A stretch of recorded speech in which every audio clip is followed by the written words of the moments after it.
Oh, hello, this is Clark Kierstead, and this is Clark Kierstead's Photoshop tutorial. Okay, so let's get started here. What I am going to bring you through is just some basic Photoshop editing. Okay, so let me bring this over to my screen.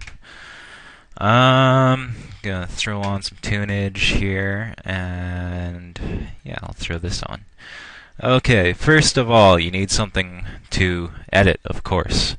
So let's make a new bitmap image, and we'll call this little too loud.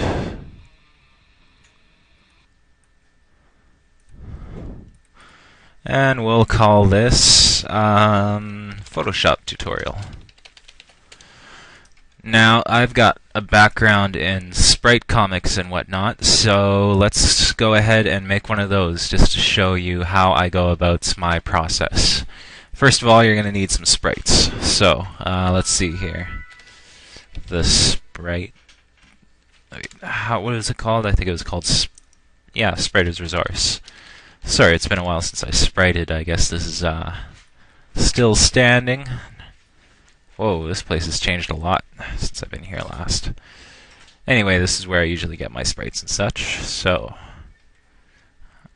Holy smokes, this place has changed a lot. I was just looking for some Mega Man sprites, man.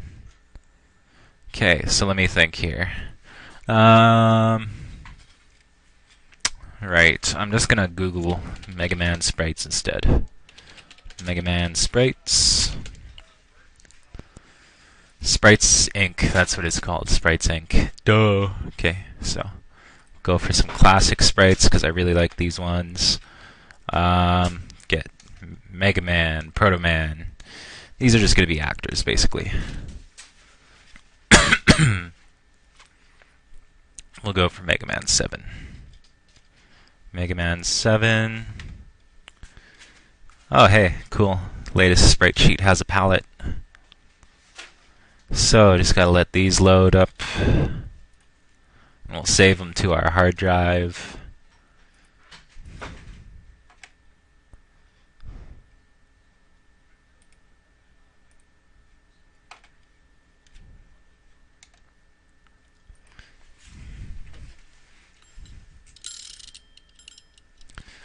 Get my Pomodoro going. Let's see here. Here are some Proto Man sprites.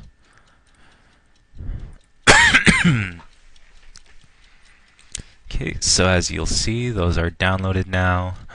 Let's see here. Get some Mega Man. We'll put those on the desktop. We'll go back to the Spriter's Resource because we need some background stuff. Now, let's see here. Now, I'm going to show you a lot about how to use Photoshop and such, but just for the time being, I'm just going to use some pre-generated backgrounds and stuff just to jump right into it a little bit quicker here. Let's see here. Images, we'll look for sprite background. Just look for any old thing. Oh, there we go. We'll use this. See, the less things fit together, the funnier they are, is what I find. Sorry, guys, I got a cold today. Exit out of all this. Okie dokie. So, let's see here. Here is our image that we're going to be using for Photoshop. Now, I use Photoshop 7, so that's what this tutorial is going to be about. Adobe Photoshop 7. Now, if you don't already have it selected in your open with, I highly suggest you go into Adobe Photoshop 7 and you get Photoshop working as a right-click open with program. Let's see here. So unselect that. You don't want it always opening your BMPs, pings, and all pings, JPEGs, and all that on a double click with Photoshop. Naturally, I'm just going to assume you're smarter than the average bear and try not to patronize you or anything like that. Okay, so name Photoshop tutorial.bitmap. Yeah, we'll go with that. So if this isn't the right size and whatnot, I mean, I just mainly use the right-click open to get Photoshop open, and then from there we can focus on other things.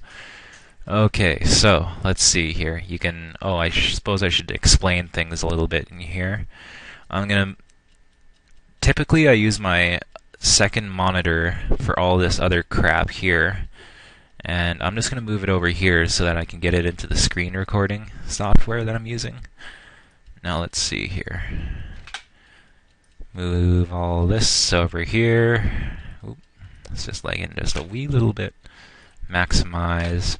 Now this window, you don't want to maximize this window, because if you do, it'll stretch right out into the edges you see here, and then we won't be able to see multiple windows. So, File, Open. You can import almost anything you need by doing that. So, I'm going to open up our Mortal Kombat background here. You can use Control-A to select all, just like Windows Paint. And Control-X for cut, Control-V for paste, or you can use Control-C. I prefer to use Control-X, that way I can tell that I have the background copied into my cut board or whatever you call it. I forget the words for it, and I'm trying to be brief here. So, anyway, looks like our background is the size of this entire image. Okay, so we can exit out of that because we're going to need to make it bigger. And then go to File, New, and then you'll notice that the width and the height will all automatically adjust to whatever it is that you've cut and pasted on making videos for my job, you know? Okay, so let me think here. It'll automatically adjust to whatever it is that's currently on your clipboard. So our image right now is copied and it's 400 pixels wide. So we're going to make that 1000 pixels wide instead, which is about a little bit over double. And then for the height, we're going to make it, let's see here, 250 plus 250 equals 500 plus 4 equals 8. So I'll say 508 plus another 100 pixels just as a border. No, we don't need that much. We'll make it 558 instead. Okay, so you can select your background if you want. You can choose a background color. You can make it just white, or you can make it transparent. I like transparent because I like to show off as much transparency effects as I can with my video editing, picture editing. Okay, so we can start to copy and paste. So you can just hit Control-V over and over again and get as many backgrounds as you're going to need. For this, we're just going to create a little forest strip, internet type cartoon. Well, a lot of people know them as Spritecomics. I don't really care what you call them personally. They're, I don't know. It's just an example, right? Okay. So try and space them like a webcomic would have them sprited. Now, I am using the Move tool right here, V. These are some of the tools that you're going to be needing the most when you're Photoshop editing. This is the Move tool. You can click and drag anything you want, obviously. I mean, it sounds very perfunctory and basic, but you'd be surprised how Photoshop tends to overcomplicate things for you. So, another thing up here, you can't really see it because the new project box here is for some reason stuck on my screen. But if you look right there, there's a box that says Auto Select Layer, and you're going to want to have that selected because you see, if you don't have it selected, it will always move the selected layer. And down here in the bottom right is typically your Layers window, where you can have the separate items. You see they overlap one another, they go behind one another, etc. But they're all on different layers, similar to like drawing on a single cellophane or plastic sheet, you know, the kind they use for animation. Anyway, let's see here. So we've got all 4 frames. Auto select layer. That way, whichever one you click will be the one that's selected. You can tell here in the bottom right. So let's see here. You can name your layers just by double-clicking on them. So I'll call that frame 1. If you need to further organize, you can always right-click, go to Layer Properties, and change the color of the layer. See? So for instance, all the backgrounds, I can make those red, and that way I can tell them separately from the rest. Now, this crap doesn't really matter unless you're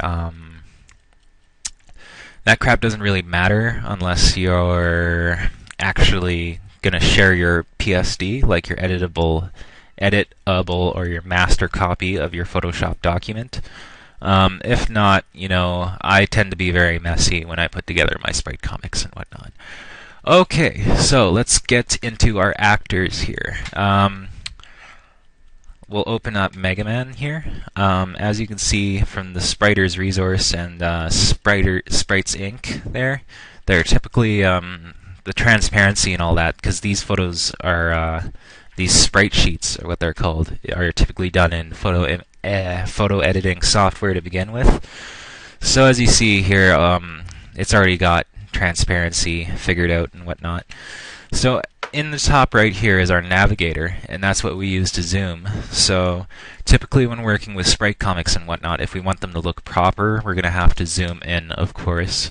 So right here I use the numpad, and I can just edit, or you can click and drag and zoom in. The little red box controls where you're seeing it on the mini-map there, on the picture-in-picture, whatever you want to call it. So let's zoom out here. Let's find a sprite that we want. Okay, so I'll show you a little bit of sprite editing here. This is some very basic perfunctory stuff. Now I'm going to zoom right the F into Mega Man there. As you can see in this frame right here, he's looking at the camera, and in this one he's got his mouth open. Now we want to make a little bit of both. We want his mouth open, and we want him looking at the camera. So I'm just going to select his mouth here, copy that, and then I'm going to paste it onto here, because when I paste it, it's automatically going to create a new layer. So in the bottom right here, one thing that you're going to want to know is that the further down the frame that you're working on is, the further behind the other frames it will go. So as you can see, frame 1 here, that's the one in the top right, it goes behind frame 2, frame 3, frame 4, etc. So you're going to want to select the highest frame, and then you're going to want to paste that little itty-bitty mouth right there. Now, if you can't click on that little tiny pixel right there on my screen, well, it's actually 6 pixels in a box. That's Mega Man's mouth. You can hold down the control button and click anywhere on the screen, and you'll move the entire layer. As you can see, that tiny little pixel now. So I'm just going to move this over here. It's all the way up on the top. I'm going to zoom in so I can see it. And there's Mega Man's mouth. Okay, so let's grab a different pose. Let's grab him right here. Now, these are some very iconic sprites to me, or anybody else in the Spritecomic biz. Okay, so we'll paste Mega Man. Notice that I clicked on the layer beneath the mouth. That way I can move him, say, right here, underneath the void. Then I can click on that, and because I have auto select layer, it'll automatically select the mouth layer, and I can use the directional keys on my keyboard to move it around 1 pixel at a time. But I'm just going to go like that. See, now he's facing us and he's got his mouth open. Now, this looks fine as it is right now, but what if we zoom out? Because not all of our readers are going to be zooming into our comic just to read it. A lot of people want things done nice and easy for them. Okay, so now as you see, when we're zoomed out, Mega Man's pretty tiny there in the corner, and we're going to fix that. So, go to click on the layer of Mega Man's body, which is what I've already done. Just for your simplicity, I'll name it Mega Man's body, frame 1. And this is Mega Mouth for Mega Man's mouth. Okay, so click back on Mega Man's body. You're going to want to go to Edit, scroll down here to Preferences, and then General. Now, under Interpolation, that you want to have it on Nearest Neighbor if you want to keep things pixelated.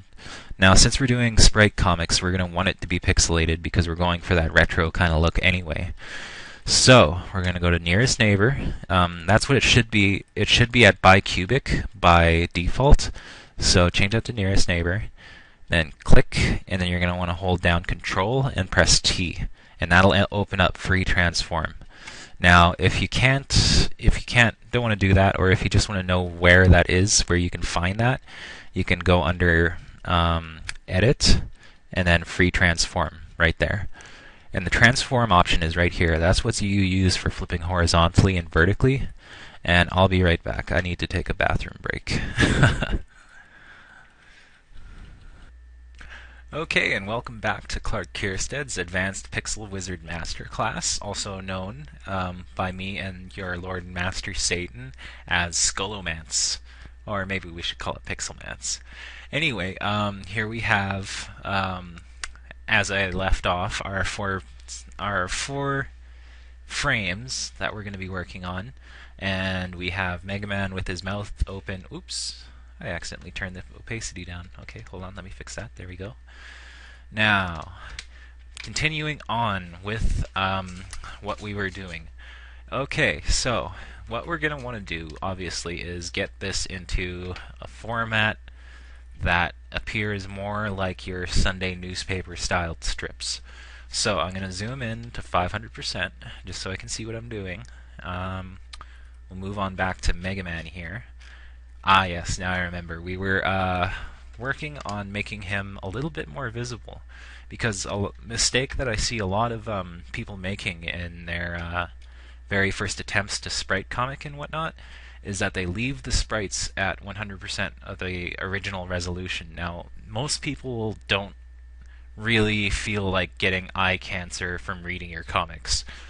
So, if you're like me, or like anybody else who likes reading comic books without eye strain, you're going to want to bring it into a dimension that you can see, obviously. Okay, so click on your layer, Mega Man's body, and actually I'm going to teach you one other thing. In the bottom right here, in our layers window, you're going to see this is our selected layer. So right here, in this empty box on the other layer, on Mega Man's mouth, you can click right there and you can link the layers. As you can see, it shows a little link, metallic link icon. So if we go into move, you'll see I'm holding down control, and I taught you in the previous 15 minutes. Oop. So we can click on Mega Man, and now the mouth and Mega Man, both layers, will move at the same time because they're linked. Now we'll hit Control T to do a free transform. We're in bicubic. No, we're in free transform, whatever. Either way, we're in the pixely mode. So up here, you have your horizontal, your height and your width. So you're going to want to change that to 200. And as you'll see, Mega Man is now in 200% mode, and you can see him. Yay!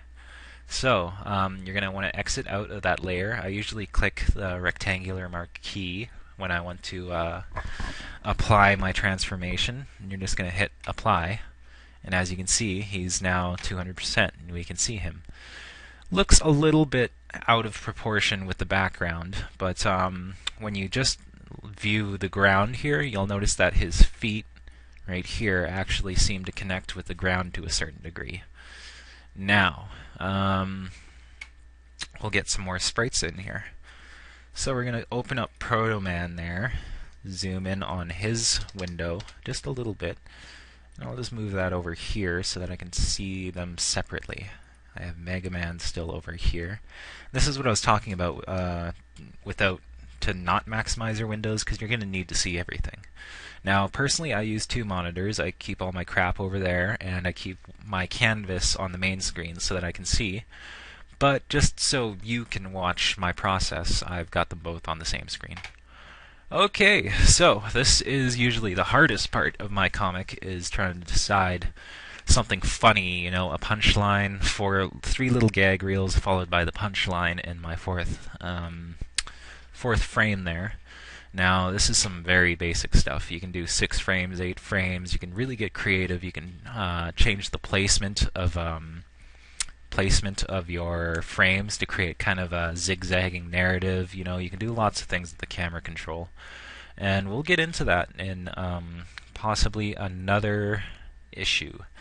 Now, see, right now I'm trying to decide, should I have Proto Man standing there already in the background, or should I have him enter the comic in frame 2, like, say, with that dash sprite right there?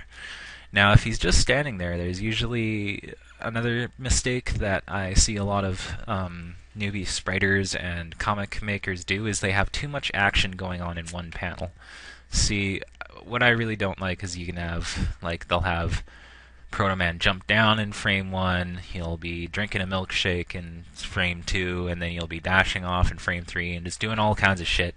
And you really don't want that, because you just want them to focus on the action. You know, you want to have a very easy cohesion to your sprite comics, but I guess I'm getting a little bit too carried away with theory here. Let me think here. I'll just have it Mega Man there.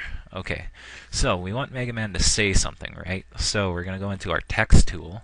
You're going to choose whichever font, etc. that you want. I'm just going to bring it down here so you can see. Now, I got a shitload of fonts on this computer because this is my office computer. One of my favorite fonts for my sprite comics has always been Comic Sans MS, Microsoft's Comic Sans. So 6 is a little bit too small. See this? Hold on, I'll turn that. Right here is our color palette. If you have to select all your text with Control A before you can change the color. So I'm just going to turn that up to white for now. So as you can see, this text is way too fucking tiny. Okay, so we can't read that. So Control A, select all. Let's bring that up to about 12. Let's go to 14. See, you want to have your text as big as you can get away, as big as it can get away with, because people. Big problem I had with a lot of my comics is that people couldn't read the fonts, and that's because I was way too concerned with. Well, after working with these comics for a certain amount of time, you get a real good feel for pixels. You know, you get a real good eye for the little tiny details, and I kind of took it for granted that not everybody, you know, had that. So all my text was way too tiny. I got a lot of complaints about it, and if you're making a good sprite comic, you're going to want to, you know, follow your constructive criticism.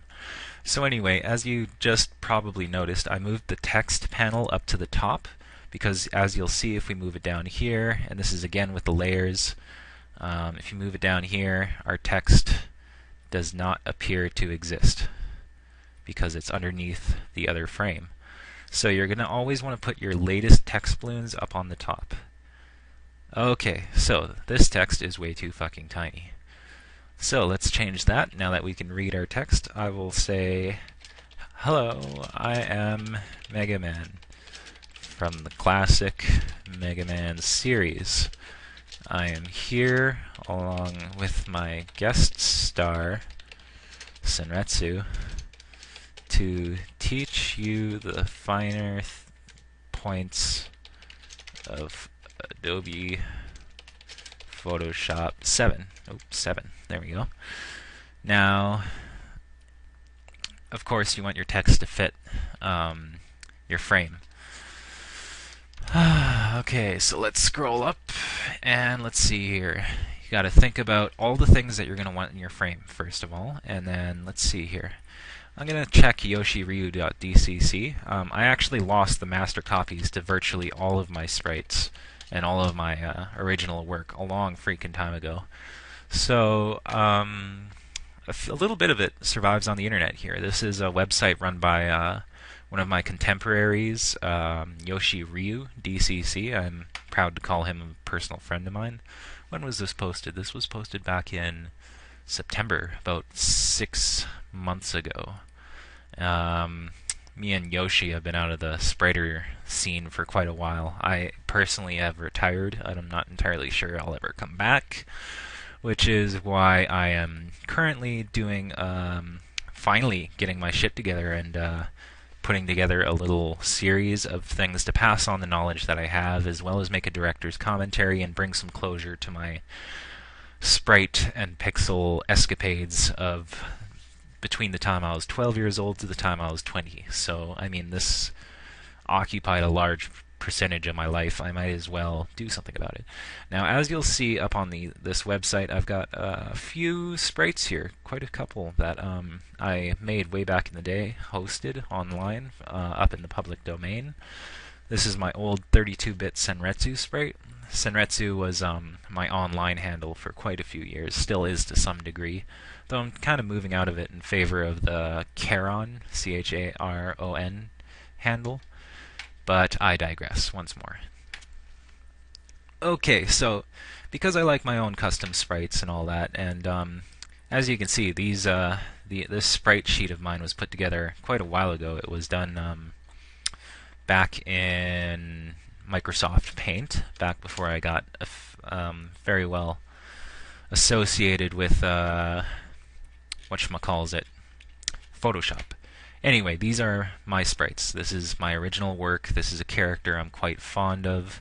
I put a lot of thought and effort into his design, the hoodie, the khaki pants, the teal spiky hair, etc. All of that is kind of a staple of my comics. It's a thing of my, yeah, you know. Anyway, so as you see, I've copied, well, I suppose I should mention now that I plan on making spriting tutorials later, but for now we'll focus on all the fancy effects and stuff that you can do with Photoshop, because I plan on this being helpful to newbie spriters and comic makers, especially the ones I see on drunkduck.com, though I suppose it's not drunkduck.com anymore. I think they've changed it to just the duck. I don't know, I haven't been on that site for quite a while. Let's take a look. Drunkduck. There's drunkduck.livejournal. There's the duck. Ah, yes, the duck webcomics.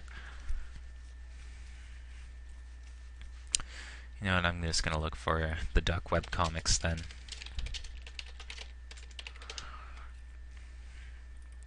Here we go.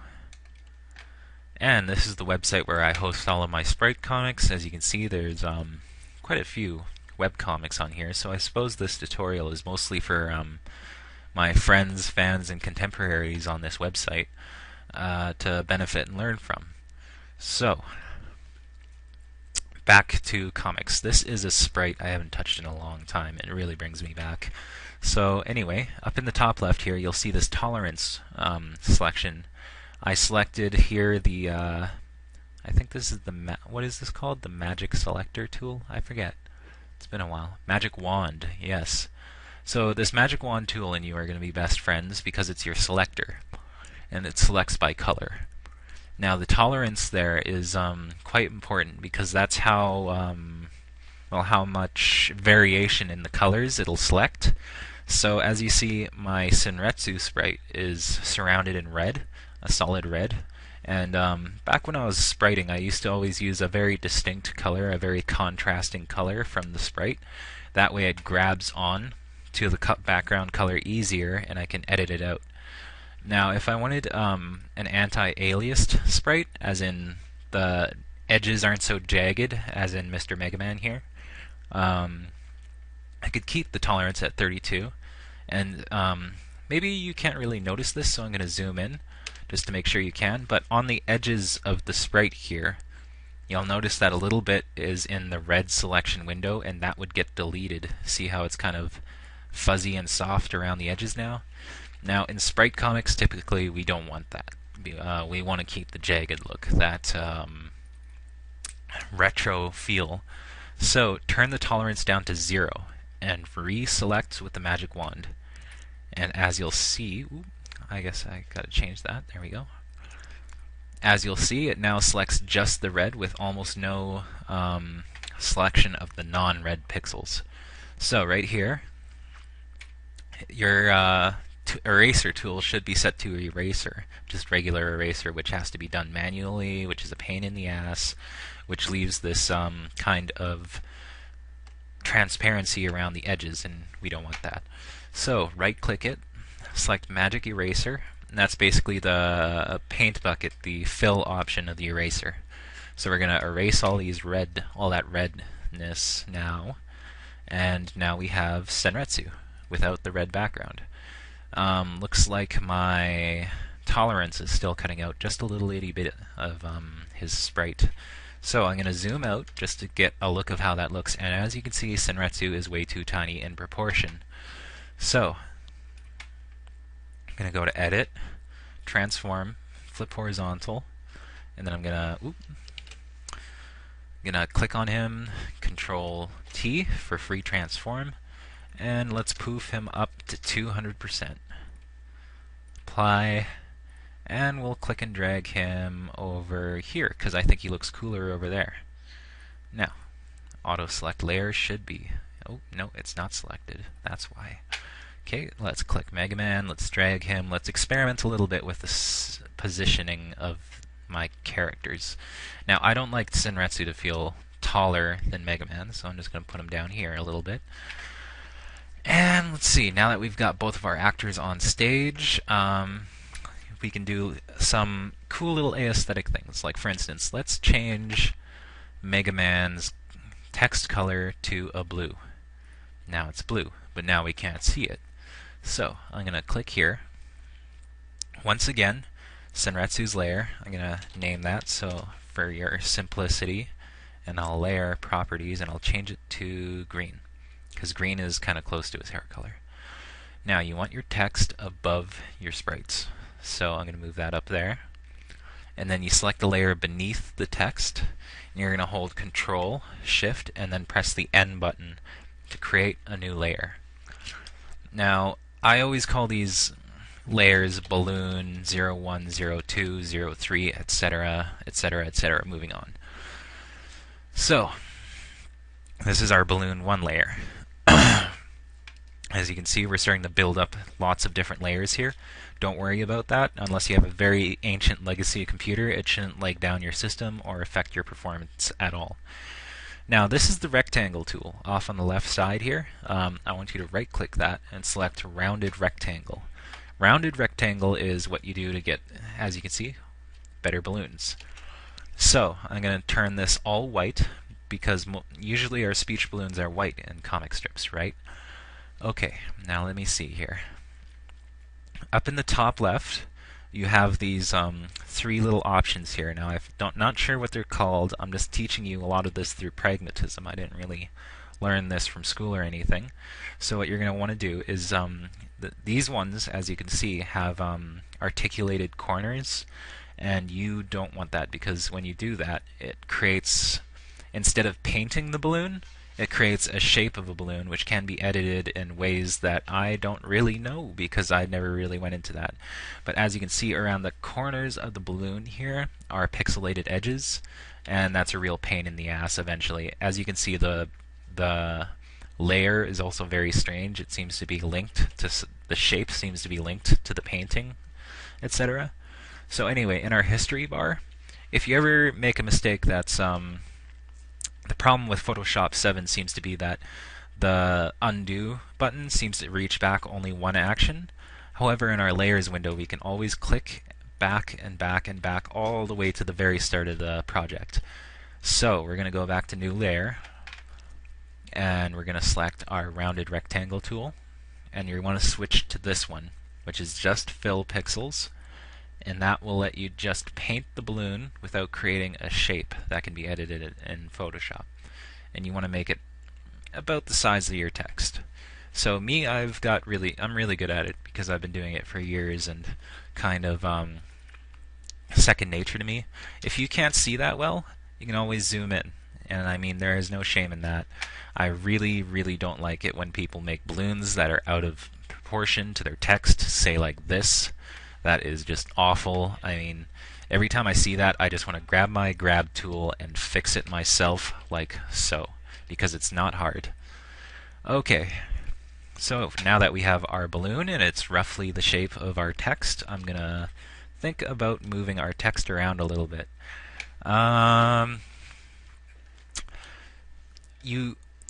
One thing that I was taught in a while back, I actually forget where I learned this from, but with Spritecomics as well as basically anything that you do, you want to keep the action centered.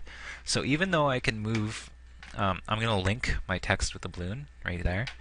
even though we can put the balloon way up here and cram in a whole bunch of text on one little frame, most people won't enjoy reading that. So you're going to want to push that down right down here into the center of the frame, because that's where most people's eyes are going to go anyways, towards the center of the frame. That's where you want to keep it centered.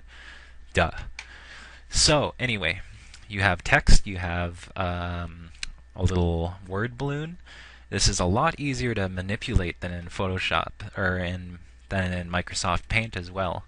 So this is another reason that I suggest Photoshop over Microsoft Paint, is because it's just so much easier to edit. It really will save you time to put in the effort to learn this program. Okay, so let me show you a few other things about making this more of a balloony balloon. First thing, you're going to want to double click on this empty space to the right of the text. Now, it's very specific. If you double click here, you'll change the name. If you double click here, well, probably the same thing actually. You'll go into layer style, this layer style window, which is where you reach all of the cool little effects and such that I'm going to be teaching you.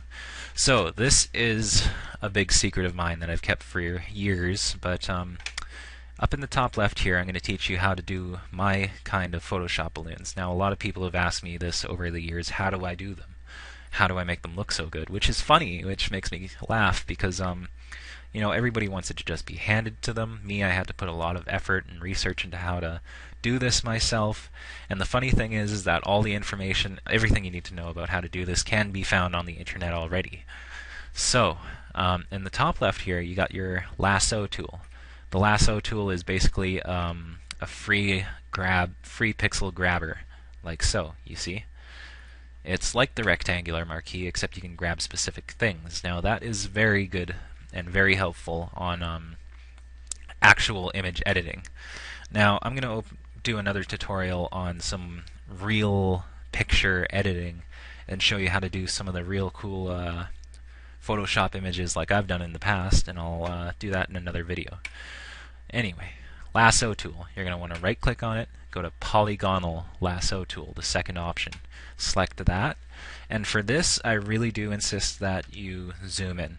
So you're going to want to kind of angle it. You're going to want to make a big pointy angle towards the mouth of the speaking character. You're going to want to keep the point kind of thin. At least I like to.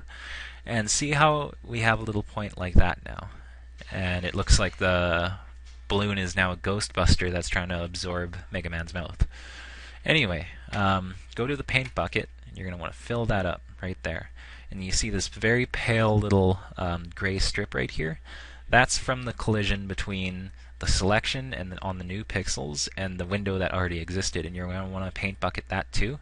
As long as it's in the selection, it won't go outside of the selection, so don't worry about that. Go back to rectangular marquee, undo, and we now have a tail leading towards Mega Man's mouth, making that balloon look much more real.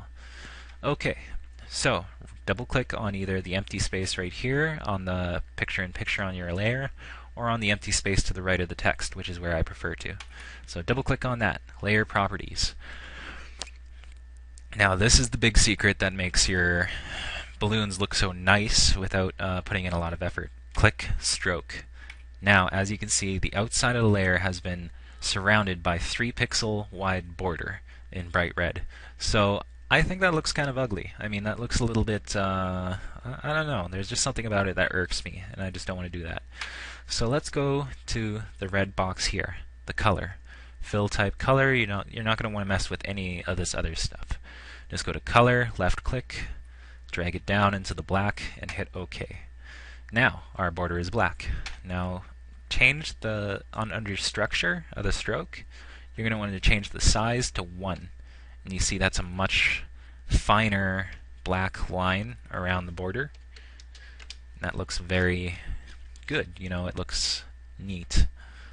Now, depending on what style of comic book or comic strip that you're making, you're gonna want to change it up a little bit and do your balloons a little bit because it changes the atmosphere quite a bit. I'll show you what I'm talking about if I can manage to log in here. I believe I can. So let's see here. Oops. show you what I'm talking about with different balloon styles. Now let's see here, under Senretsu. I haven't logged into this website in years. Okay, my comics. And I'll show you what I am talking about by different styles. Dungeons and Dumbasses, let's open Dead Spritecomics, Pixel Punks, and Senretsu Gaiden, as well as Shadowrun, just to give you some ideas. Now, here in Dungeons and Dumbasses, you can clearly see where I've taken text and used the stroke option along with a 2-pixel border to put borders on my text, and that really gives it a nice kind of thought style. It's not clearly in a speech or a thought balloon, so it comes off more as thought. And not only that, but without the balloon, the text is clearly legible, making it easy to read.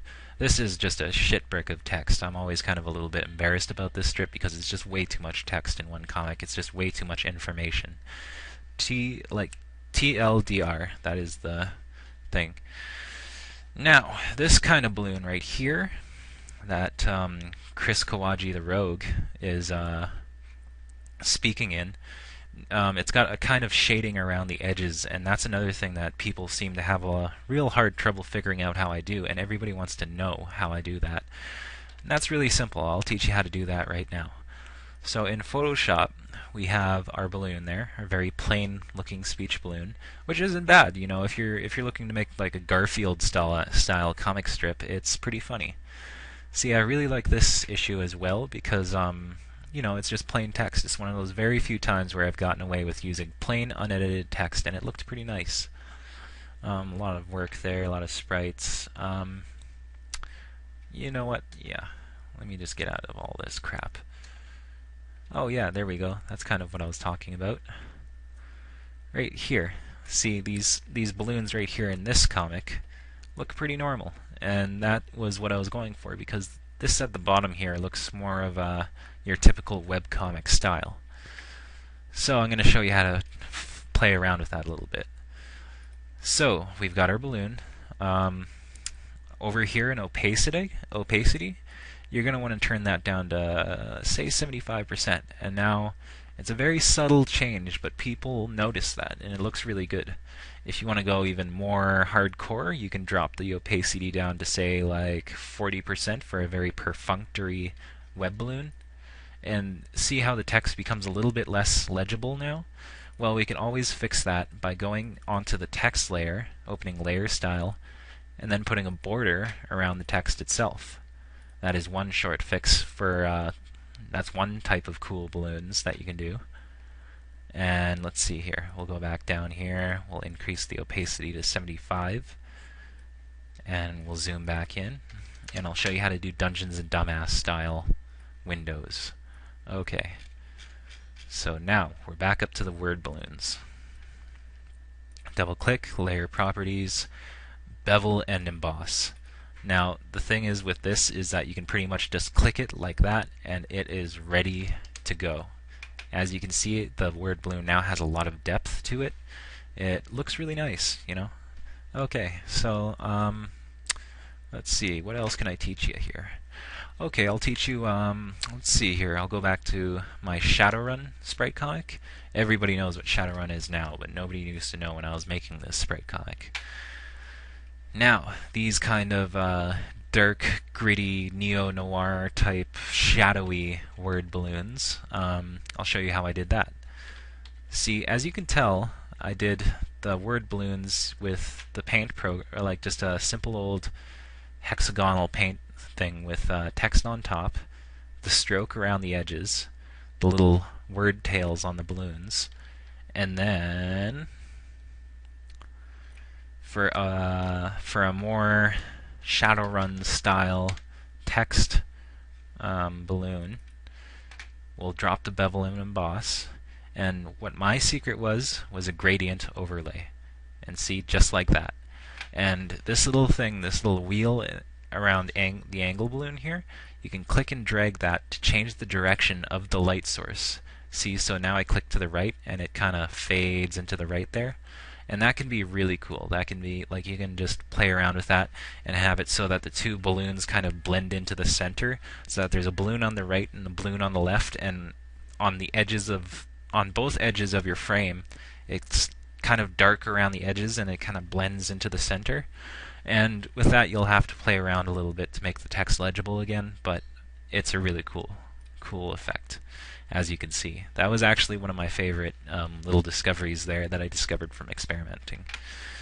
So, I believe that is all I really need to teach you today about how to do Photoshop effects, or at least Photoshop balloons, in your Spritecomics. So, I'm going to show you just some quick post-editing, some post-production techniques here. With Photoshop, you're going to want a big canvas. See, this is way too much space in between the individual frames, and you can hit File, Save As, and we're going to export this into a PNG file, PNG. Those are my favorites because it compresses well. It doesn't leave JPEG artifacts or anything like that. It doesn't anti-alias your sprites, and this is big on Spritecomics where you want those jagged edges, where you want that retro look. So I'm going to name this Practice Comic. And now that we've exported it, the interesting thing I found about this is that for changing the individual things and just modularity, Photoshop really helps a lot. Now we're going to exit out. But when you want to edit the master file, when you just want some quick, dirty, editing, and you want to get it done, we're going to want to go exit out of all this for one thing. Okay. Now we have our Practice Comic. Practice Comic on the desktop.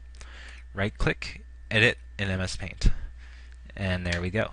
And really, there is no better way to edit your comic than this. So in Windows 7 here, Windows 7, 8, etc., you're going to want to go under Select, and then hit Transparent Selection. And your second color, which is white right now, the color of our background, will always be used as the transparent one. Okay, for some reason that's not working. Probably, when that doesn't work, grab the paint bucket, color number 2, right-click on that paint, on that whiteness. Because I guess it was selected as a transparent color. There we go. Now that it's white, officially white, we can get that transparency working there. And now, once we're done all of our sloppy Photoshop editing, we can edit up the finished file, and we can clamp down on the borders here and make it a little bit smaller, because you want to, that's another thing about Spritecomics, is you want a small file size. You don't want, that was a big thing back in the day, was the small file size of Spritecomics. It did a lot to help the genre get off the ground, because that was back in the days of dial-up, and high speed wasn't as easily available and affordable as it is today. So you always wanted to edit down and shave off those extra corners and whatnot, and just get your file size as low as possible. See, now we have a very centered, very beautiful little comic here. You've got our sprites, our beautiful background. The balloon gives the illusion that we know more about art than we do. Yeah, you get four frames of these going. You can rearrange them, etc. And I can ramble on forever about Spritecomic theory, but I think that's it for my Photoshop tutorial today. I hope you learned something. Leave any comments, criticism, questions in the comments bar. I'll try and get back to you, create maybe another video if I have to. My throat's getting sore, to be honest. And yeah, that's how I used to do my Photoshop and Spritecomics. I've been retired from spriting for a number of years now because, frankly, I kind of suck at it. It's, its critics say it's not real art. I beg to differ, but it's a long dead cause.